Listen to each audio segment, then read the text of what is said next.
देख देख देख गाड़ी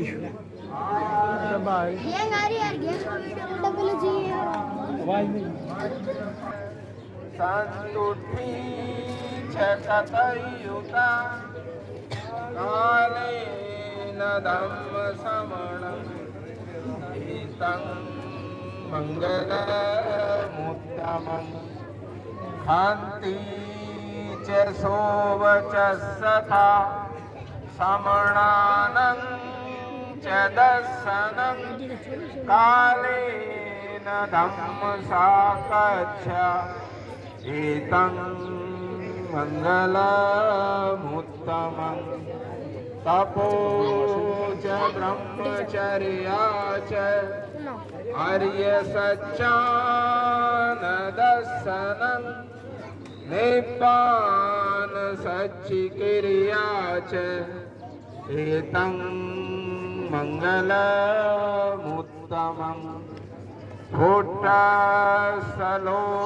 भूतसलोकधम्मेहि चित्तं यसनकम्पति अशोकं विरजं क्षेमं हितं मंगलमुत्तमं एतादिशानि कत्वान् सपथं अपराजिता सपथसोऽधिगच्छन्ति तं तेषां मंगलमुत्तमं साधु साधु साधु।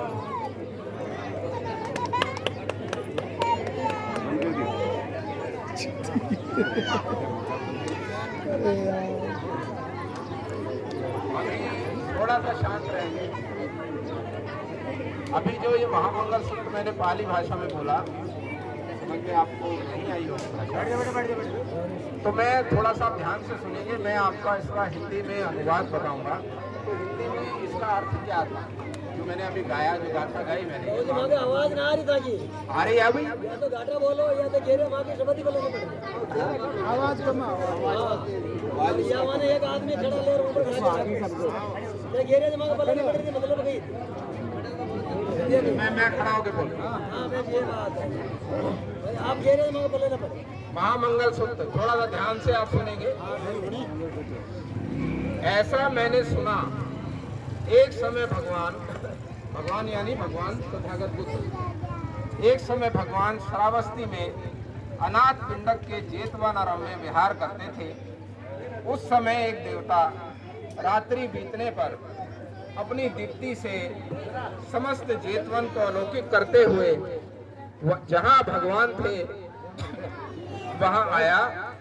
आकर भगवान को अभिवादन कर एक और खड़ा हो गया। एक और खड़ा हो वह गाथा में भगवान से बोला, सुख की कामना करते हुए बहुत से देव एवं मनुष्यों ने मंगल कार्यों पर विचार किया है। आप बताइए कि उत्तम मंगल क्या है। अब भगवान बुद्ध इसको जवाब देते हैं कि हमारे जीवन में उत्तम मंगल क्या है, वो आप थोड़ा ध्यान से सुनिए। तथागत ने कहा, तथागत यानी भगवान बुद्ध, मूर्खों की संगत ना करना, विद्वानों की संगति करना एवं पूज्य जनों की पूजा करना, यह उत्तम मंगल है। ये पहली गाथा का हिंदी। दूसरी गाथा, उचित स्थान पर निवास करना, पुण्य कार्यों का संचय करना तथा सन्मार्ग में मन को लगाना, यह उत्तम मंगल है। ये दूसरी गाथा का।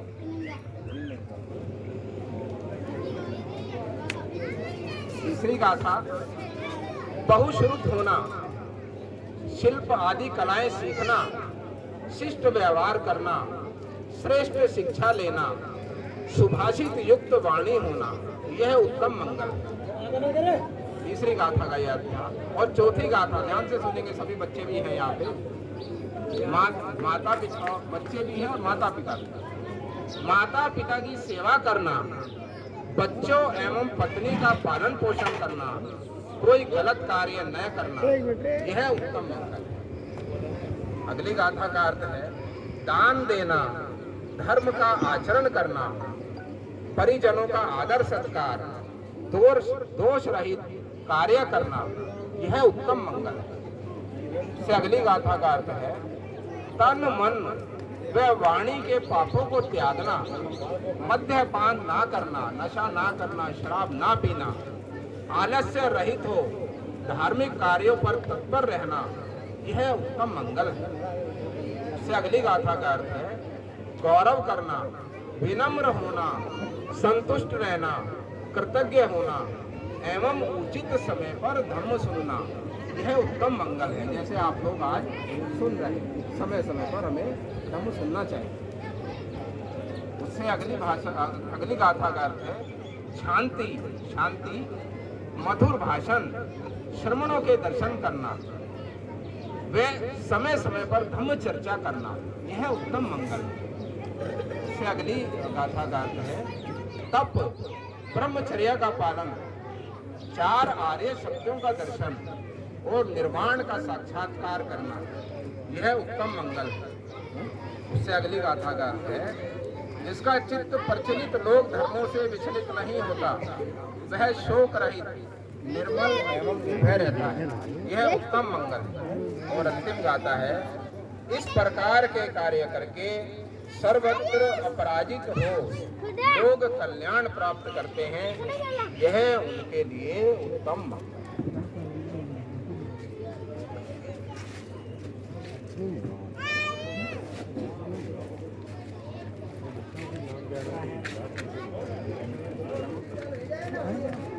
तो बहुत बहुत आपका साधुवाद सभी लोगों का कि आपने बहुत शांति और मन से बातें सुनी।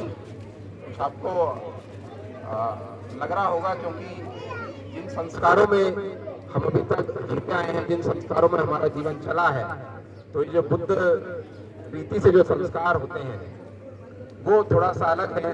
और बुद्ध रीति के संस्कार हमें सिर्फ ये बताते हैं कि हमें अपना जीवन सुख और शांति के साथ में हम अपना जीवन कैसे बिता सकते हैं।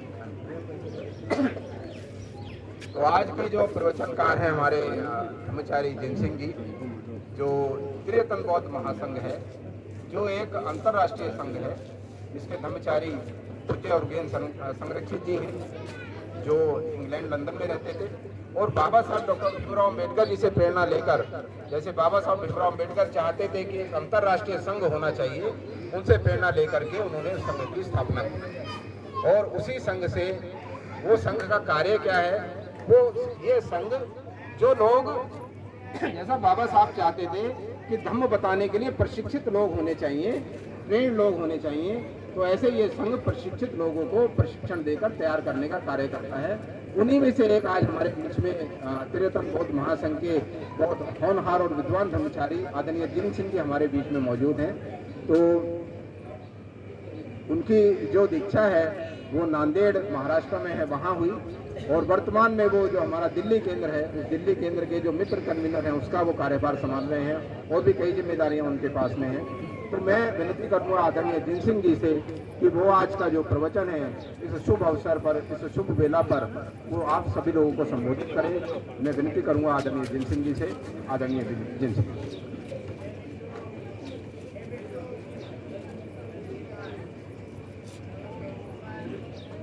हेलो,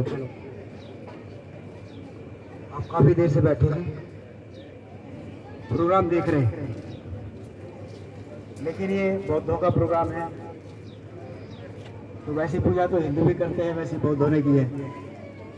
तो इसमें अंतर क्या हुआ? अगर सही में आप जानना चाहते हैं तो जो हमने पूजा की है उसका मतलब क्या होता है, क्योंकि बौद्ध का मतलब होता है कि सवाल करना, और सवाल करना, और अगर हम ये कर रहे हैं तो इसका परिणाम क्या आएगा, इसका हमें ज्ञान होना चाहिए। जब हमें कहीं सुबह जल्दी जाना होता है 5 बजे, तो 5 बजे उठने के लिए, जाने के लिए 4 बजे उठना पड़ता है ना, तो उसके लिए हमें 9 बजे सोना ही चाहिए। आप 12 बजे सो करके फिर 1 बजे उठे, 4 बजे उठेंगे, वो संभव नहीं है। तो क्या करने से क्या परिणाम आता है उसका हमें ज्ञान होना चाहिए। ऐसे ही हमारे यहाँ जो ये पूजा का प्रोग्राम हुआ है, अभी मेरे ज्ञानी मित्र जो जगदीश जी ने बताया, हमने यहाँ पर भगवान बुद्ध की मूर्ति रखी है, बाबा साहब की रखी है, और यहाँ पर कुछ अगरबत्तियाँ जलाई थी, एक मोमबत्ती जलाई थी, और पूजा में फूल लगाए थे। 3 चीजों का इस्तेमाल किया है, फूल, अगरबत्ती और मोमबत्ती। ये प्रतीक है। जब हम अगरबत्ती जला रहे हैं तो इसमें से खुशबू आती है। मैं कोई नई बात नहीं बना रहा, आप सब जानते हैं, लेकिन वो खुशबू जिधर हवा बहती है उसके साथ उधर ही चली जाती है। लेकिन इससे भी बड़ी एक खुशबू होती है जो मैं आज को आप बताने जा रहा हूँ, आपसे पहले नहीं सुनी होगी, बहुत ध्यान से सुनना। वो खुशबू होती है आदमी के चरित्र की खुशबू। अगर चरित्रवान व्यक्ति है तो उसकी खुशबू हवा के साथ नहीं बहती है, वो हवा के विपरीत भी और उसकी कहीं ना कहीं चर्चा हो रही होती है। जैसे बाबा साहब डॉक्टर अम्बेडकर महाराष्ट्र में पैदा हुए, चरित्रवान व्यक्ति थे, पूरे विश्व के सबसे पढ़े लिखे लोगों में से एक थे। लेकिन आपको मालूम है क्या, उनकी पत्नी बिना पढ़ी लिखी थी, अनपढ़ थी, और वो जैसे आदमी धोती बांधते ना आपके यहाँ, महाराष्ट्र में ऐसे धोती बांधती, वो भी ऐसी बांधती थी बेचारी। वो चाहते तो किसी गोरी अंग्रेज मैम से शादी कर सकते थे इंग्लैंड में, लेकिन वो चरित्रवान व्यक्ति थे, उन्होंने अपनी पत्नी के अलावा दूसरे की पत्नियों की तरह, बहन बेटी की तरफ आंख उठा के नहीं देखा। समझ रहे आप? चरित्र, और चरित्र की बहुत कीमत होती है। कैसी कीमत होती है भाई? आदमी कैसा भी है पर जबान का पक्का है, उसके बाद धन भले ही नहीं हो लेकिन उसकी समाज में वैल्यू होती है। तो जो हमारी जो नैतिकता की बातें हैं जो भगवान बुद्ध ने बताई हैं, तो 5 बातें बताई हैं। मैं गारंटी देके जा रहा हूं, जो परिवार उन 5 बातों को मानेगा, जो महिला उन 5 बातों को मानेगी, जो पुरुष बातों को मानेगा, उसके परिवार में हमेशा तरक्की होगी। तो कौन सी तरक्की है? कौन सी 5 बातें हैं? सबसे पहली बात है, जैसे कि अभी मेरे मित्र ने वंदना की थी, तो पाली में बोला था, पाणातिपाता वेरमणि सिक्खा पदं समाधियामि। मैं किसी प्राणी की हिंसा नहीं करूंगा, मैं किसी प्राणी की हिंसा नहीं करूंगा। अब हिंसा का मतलब ये नहीं है कि मैं किसी को मारूंगा नहीं या गर्दन नहीं काटूंगा। मैंने किसी मित्र से, रिश्तेदार से पैसा ले लिया कर्जा, 1 महीने का टाइम दिया, 1 साल का टाइम दिया, लेकिन मुझे 6 साल हो गए, मैं टरकाता रहता हूँ, अभी दूंगा दूंगा दूंगा। ये भी हिंसा है। पैसा कर लेकर के टाइम से ना देना, दे तो दिया आपने, अगर लेट दिया तो आपने ये हिंसा कर। क्या वो आदमी आपको दोबारा मदद करेगा? नहीं करेगा ना। तो हमने क्या करना चाहिए? ये हिंसा नहीं करना चाहिए। आपके घर में आपकी पत्नी है, औरत है ना, लेकिन एक गलत धारणा है, पैर की जूती है। लेकिन भगवान बुद्ध ने कहा वो पैर की जूती नहीं है, वो तुम्हारे जीवन की अर्धांगिनी है। कोई आदमी अपनी पत्नी को रोज मारे, उसे गालियां दे, उसके पीहर वालों को गालियां दे, तो क्या वो औरत अपने पति से मन से प्यार कर पाएगी क्या जिंदगी में? क्योंकि हम उसके साथ हिंसा कर रहे हैं ना। अगर हम उसके इज्जत देते हैं, सम्मान देते हैं, कई लोगों को मैंने देखा सब लोगों के सामने पीटना शुरू कर देते हैं, घर से बाहर ही। अरे भाई, जिस बात को तुम कहना चाह रहे हो तुम पीट रहे हो, उसकी समझ में नहीं आया ये आदमी मेरा मुझे क्यों पीट रहा है, तो फायदा क्या हुआ? और अगर आप सहज में बता दें कि भाई देख ये जो काम है तूने किया है ये अच्छा नहीं था, मुझे पसंद नहीं है, इससे मेरी, मेरे परिवार की और तेरी भी बेइज्जती होगी, ऐसे काम हमने नहीं करने चाहिए, तो हिंसा भी नहीं हुई और आपकी बात भी बन गई। और आगे से वो उसने जो गलती की है वो आगे से ध्यान भी रखेगी कि मेरे आदमी। और जब चार आदमी में औरतें अपनी अपनी चर्चा करेंगे तो वह आपकी तारीफ करेंगे अपने पैके में कि मेरा आदमी इतना अच्छा है, कोई गलती हो जाती है तो मुझे माफ भी करता है और साथ में मुझे हिदायत भी देता है कि भाई देखिए ये गलती दोबारा नहीं होगी। तो ये हिंसा नहीं है। हम बच्चा है, हम क्या बच्चा है छोटा, नहीं कोई गलती करी हमने अच्छे से मार दिया, अरे भाई वो बच्चा की समझ में यही नहीं आया मुझे मारा क्यों? बच्चे को बैठा के बताओ बेटा तुम स्कूल नहीं जाते ना, मैं इस बात से खुश नहीं, आपने घर पे पढ़ना चाहिए, आपको गंदा नहीं रहना चाहिए, तो बच्चे की समझ में आएगा मेरा पापा मेरे से पढ़ने के लिए कह रहा है, बच्चे की समझ में आएगा मेरे पापा कह रहा है मैं साफ सुथरा रहूं। लेकिन जब आपने उसकी पिटाई कर दी तो उसको समझ में कुछ नहीं आया और आपको भी कुछ हासिल नहीं हुआ, तो क्या परिवार आगे बढ़ेगा? नहीं बढ़ेगा ना। तो ये पहली बात हुई भगवान बुद्ध की कि हमने हिंसा नहीं करनी, हमने हिंसा नहीं करनी है। तो क्या करना है? हमने मैत्रीपूर्ण तरीके से अपनी बात को रखना। दूसरी जो बात है, अदिन्न दाना वेर बणी सिक्का पदम समाधिया, मैं किसी की बिना दिए किसी की चीज को लूंगा नहीं, यानी कि मैं चोरी नहीं करूंगा, यानी कि मैं बेईमानी नहीं करूंगा, और मैं जो भी होगी वो सत्यता से बात करूंगा। तो जो आदमी चोरी करता हो और पता लग जाए उसका एक बार किसी को, तो क्या समाज का कोई आदमी उसको अपने पास बिठाना पसंद करता है? ईमानदारी से बताओ। और आदमी नहीं, महिलाओं की भी बात है, अगर उसकी निकल जाए कि ये महिला चोर है तो कोई चाहता नहीं वो उसके घर में बात करे। तो हमने चोरी नहीं करनी चाहिए। यानी कि चोरी हम कब करते हैं? जब मन में लोभ होता है। चोरी कब करते हैं? जब मन में लोभ होता है, किसी चीज का लालच होता है, तभी तो चोरी करते हैं। तो पहली तो हिंसा नहीं करना, और दूसरा हमने लालच नहीं करना। लोभ और द्वेष ये दो ऐसी बातें हैं जिनके चक्कर में सारा संसार घूम रहा है। सबके अंदर लोभ और द्वेष भरा पड़ा है, और जिस चीज में लोभ द्वेष है ऐसा आदमी कभी जीवन में सुखी रह ही नहीं सकता। तो दो बातें बताई। तीसरी बात,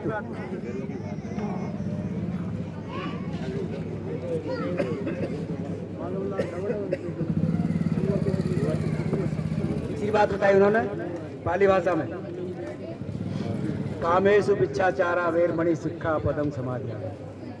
मेरी जो काम वासना है, मैं कभी व्यभिचार नहीं करूंगा, मैं अपनी पत्नी से संतुष्ट रहूंगा, और औरत केवल अपने पति से संतुष्ट रहेगी, उनके जीवन में कभी कोई बाधा नहीं आ सकती, वरना ऐसे लंपट तो हमेशा दुखी रहते। तीन, चौथी बात है जो सबसे महत्वपूर्ण बात है, जो जिसे मैं महत्वपूर्ण समझता हूँ, वो बात है झूठ नहीं बोलना। मूसावादा देर बड़ी सिक्खा पदम समाधि, झूठ नहीं बोलना।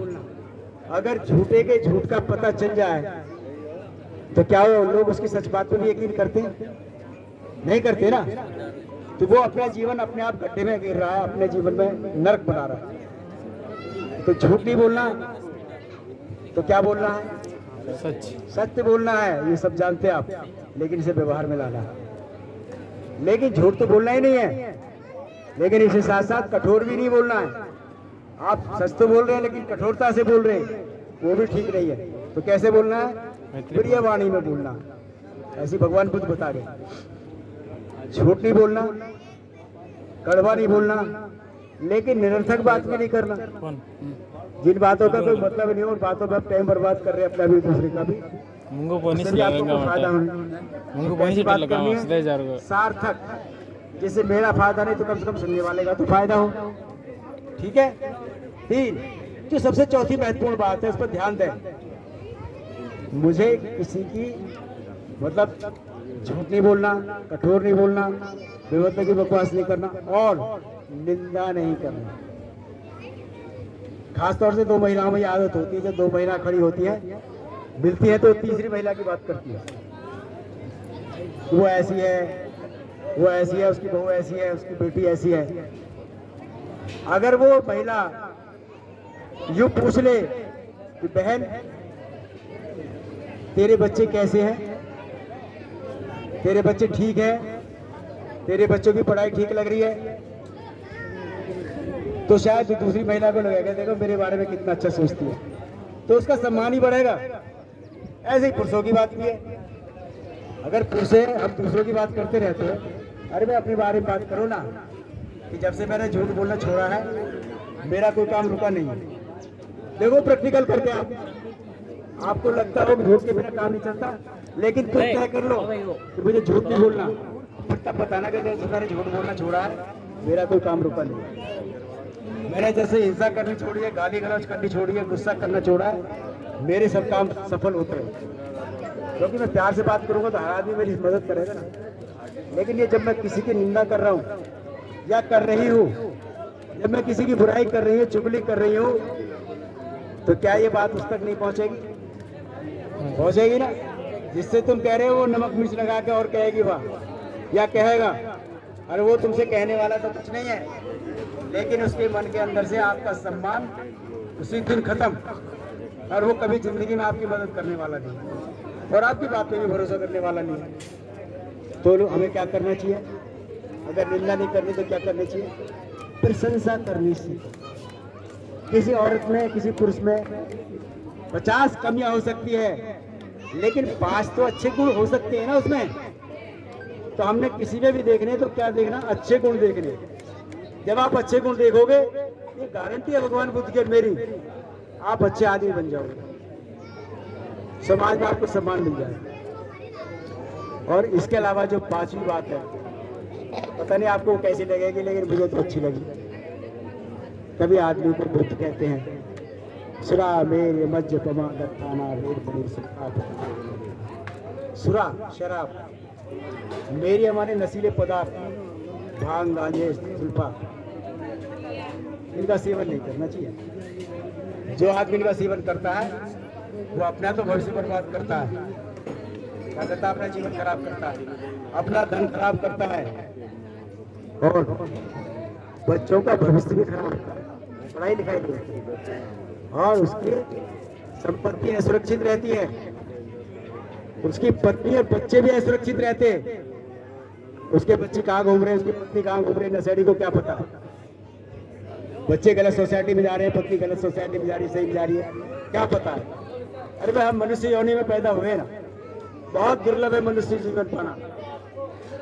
मनुष्य जीवन किस लिए होता है? मोक्ष प्राप्त करने के लिए होता है, निर्वाण प्राप्त करने के लिए होता है।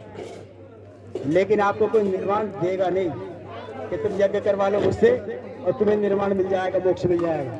लेकिन ये जो 5 बातें मैंने बताई है, ये गारंटी है जो इनको पालन करेगा उसका अगला जन्म भी सफल हो जाएगा, उसे निर्वाण प्राप्त हो जाएगा, उसे मोक्ष प्राप्त हो जाएगा। ये बुद्ध की शिक्षा है। तो ये मैंने अगरबत्ती का अर्थ बताया कि हम अगरबत्ती क्यों जलाते हैं, वो प्रतीकात्मक है, लेकिन ये बातें हमें जीवन में धारण करनी है। उसके अलावा हमने मोमबत्ती जलाई है। तो बाबा साहब डॉक्टर अम्बेडकर को कौन कौन जानते हैं? हाथ उठाए जरा। महिलाएं कौन कौन जानती बाबा साहब को? पीछे महिलाएं बात ना करें, पहले आप मेरी बात पे ध्यान दें। बात तो तुम रोज ही करते हैं, बड़ा कीमती समय। बाबा साहब को कौन कौन जानते हैं? वो हाथ उठाए।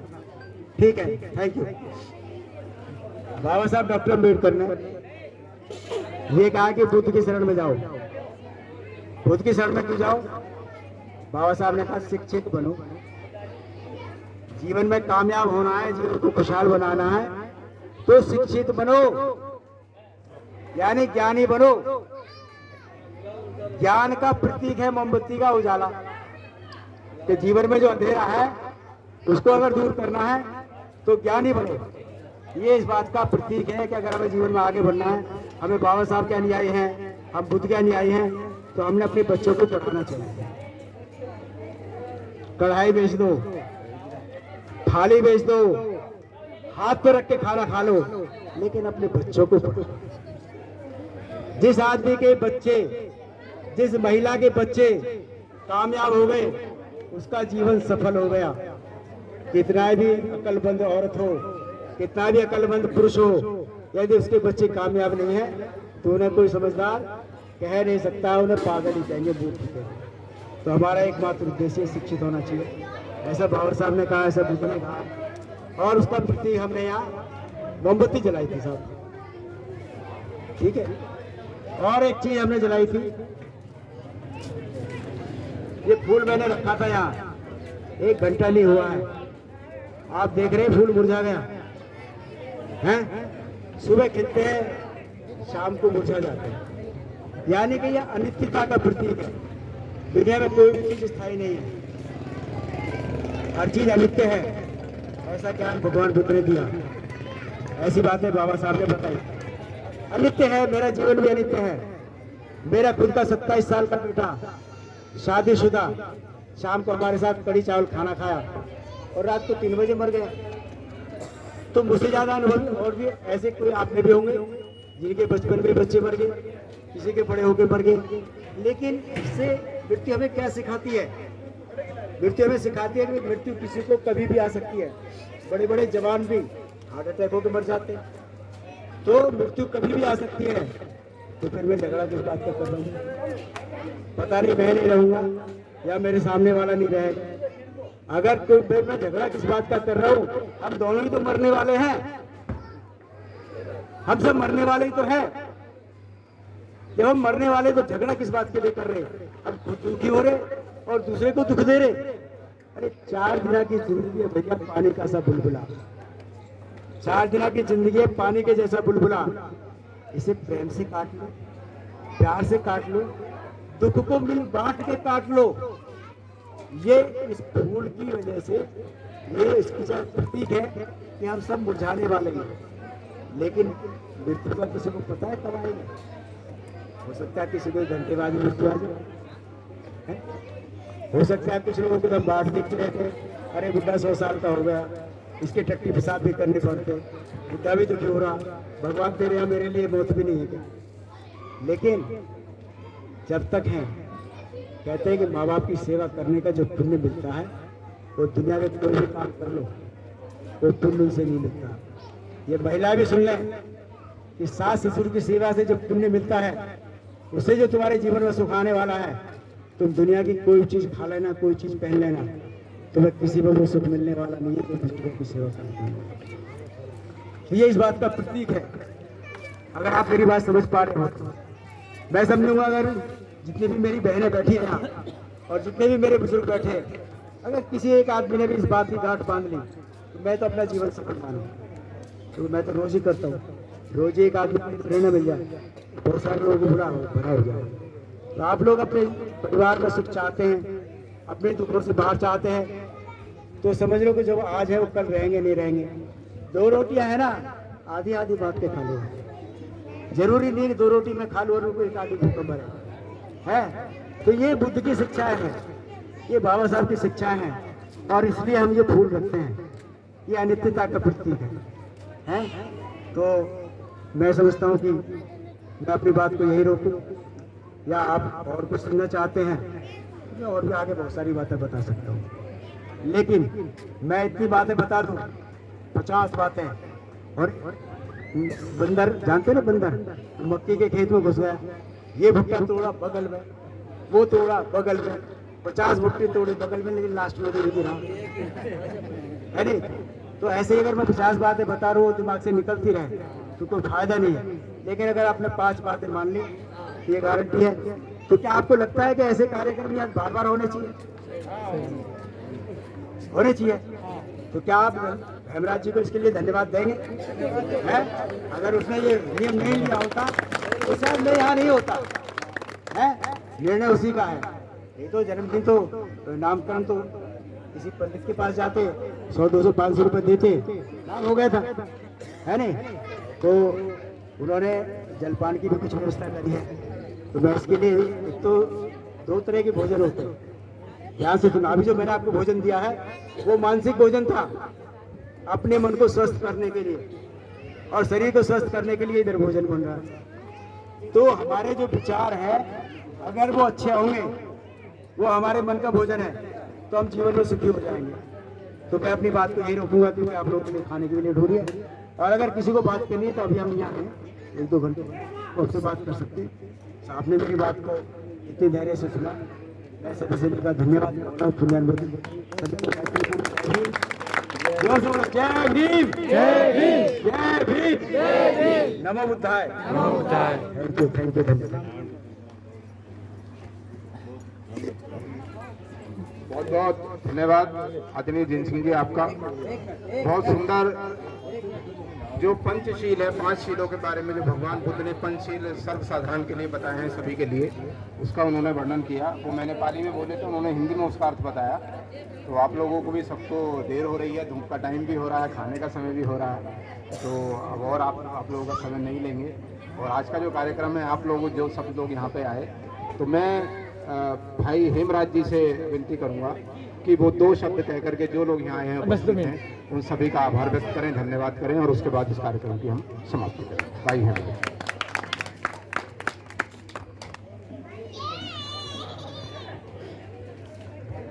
सभी को मेरा मैत्रीपूर्ण जय भीम नमो बुद्धाय। जय भीम, नमो बुद्धाय। और बहुत खुशी हो रही है मुझे कि आप सब पधारे हैं और आपका बहुत बहुत आभार, पुण्यानुमोदन।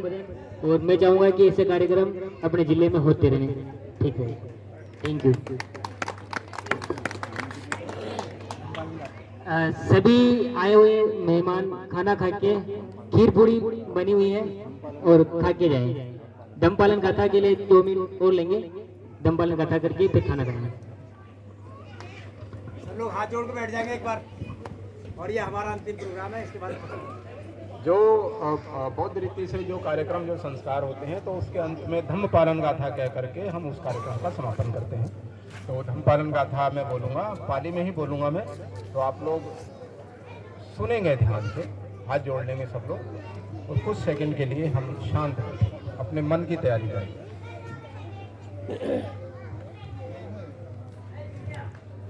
धम्म पालन गाथा। सब पाप सकरणं कुशलस्य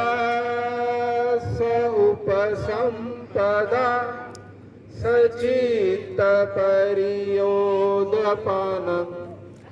एतं बुद्धान शासनं धम्मं चरे सुचरितं नतं दुचरितं चरे धम्मचारी सुखं सेति अस्मिन् लोके परं हि च न तावता धम्मधरो यावता बहुभाषति यो च अपम्पि सुतवान् धम्मं कायेन पश्यति सवे धम्मधरो होति यो धम्मं न पमज्जति नथि मे शरणं अयं बुद्धो मे शरणं वरम् एतेन सच्चवज्जेन होतु मे जयमङ्गलं नथि मे शरणं अयं धम्मो मे शरणं वरं एतेन सच्च भज्येन होतु मे जय मंगलं नथी मे शरणं अयं संघो मे शरणं वरं एतेन सच्च भज्येन होतु मे जय मंगलं नमो बुद्धाय नमो धम्माय नमो संघाय साधु साधु साधु। सभी का बहुत बहुत आभार, बहुत बहुत पंचांग प्रणाम करेंगे, अपनी जगह बैठ करके कर सकते हैं और कार्यक्रम में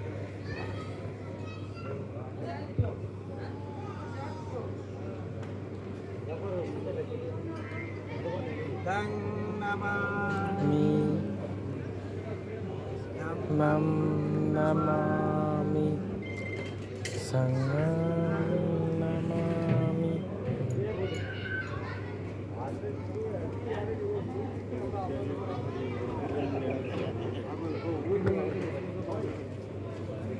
धन्यवाद आप सभी लोगों का। सभी को भूख लग रही होगी, काफी देर हो गई, भूख लग रही होगी, अब खाना खाए।